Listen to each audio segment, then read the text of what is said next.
Hey, brothers and sisters, we are here at the famous headquarters of HAS Productions one more time with Mike Freitag.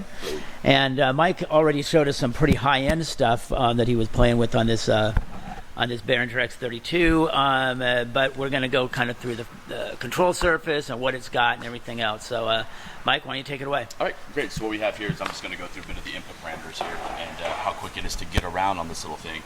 Every control parameter you have versus dynamics, EQ, sends, you have a view button, okay, and that gets you directly to the parameters you're trying to control. So you want to select your input. If you want to go adjust your gate, you got it right there. Or you can do it two ways and scroll through your pages. So you got your showing you completely what's going on with your whole input. You got I/O here. You got your gates, compressor, EQ, your sends, and then what's going on with your main bus. What's super cool about this console is obviously you have sends on fader, you have 32 channels, everything is easily accessible through here, whether it's the oscillator, talkback page, and monitor page.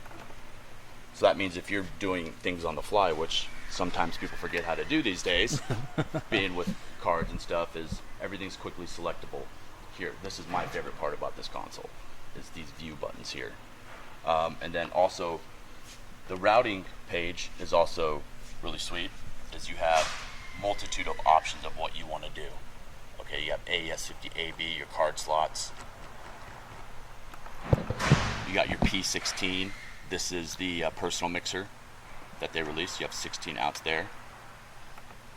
Card outs, what you want to send to your cards. AES50, which does 48 channels at 48K, versus Midas's digital consoles.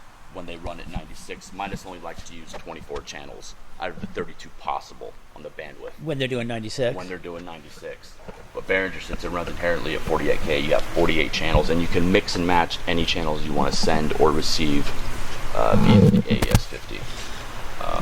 Now, just to put it in perspective a little bit, as far as I know, there's no other digital mixer especially not in this price range, with AES50 on it, period. There is only consoles I know with AES50 on it, period, is the Midas, period. Okay. With just that feature alone, would easily put this thing in the price point of 10 grand on up. That one would think, but the price point on this is under $3 grand. Yeah, I mean, and just with the routing options, what you can send and receive, I mean, that means you can send this thing to a multi-track, you can send it to another console, you can use it as a split if you wanted to, you can do anything you want to do with it. You can mix and match inputs, outputs, and it sounds really, really good. Okay, so 32 inputs.